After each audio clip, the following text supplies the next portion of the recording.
A sea of people as far as the eye could see stretched from the Capitol to the White House today. Tens of thousands frustrated and angry over what they feel is too much big government in their lives and a president they don't trust in the White House.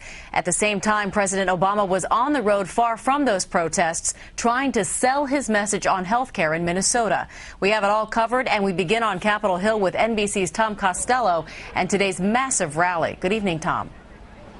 Hi, Amy. Good evening to you. Park police estimate the crowd at tens of thousands. Our own people think hundreds of thousands of people were here to have a voice or to express their voice to Capitol Hill. So many people, D.C. police had to close down Pennsylvania Avenue for a time to accommodate everybody making their way to the National Mall.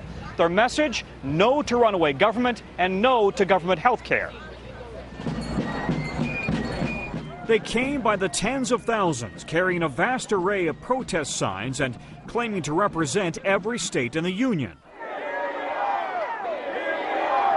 Do you have any idea what it takes to get someone from Montana to come to D.C.? United in their anger at President Obama, Congress, and a government they see as out of control.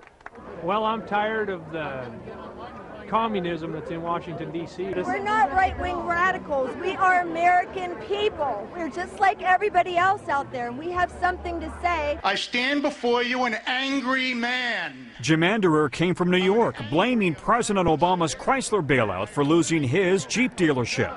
Island Jeep was seized from me, stolen from me, with no compensation whatsoever. Mark Catalano came from New Hampshire. Healthcare's broken. I'm an employer. I can't provide it to my employees. It's broken. It needs to be fixed. Fix it. Don't screw it up any more than it is.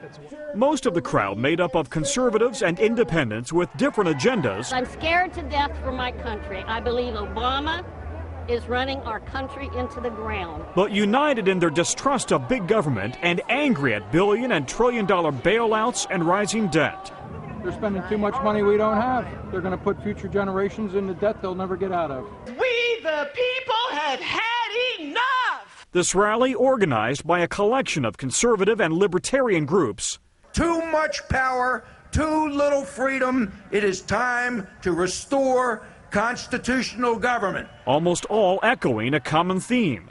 We must stop this government takeover of health care. And coming after a summer of heated town hall meetings and Congressman Joe Wilson's outburst at President Obama during Wednesday's address to Congress.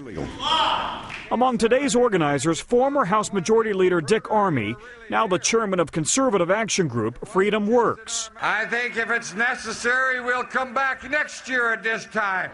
A cross-section of America determined to be heard.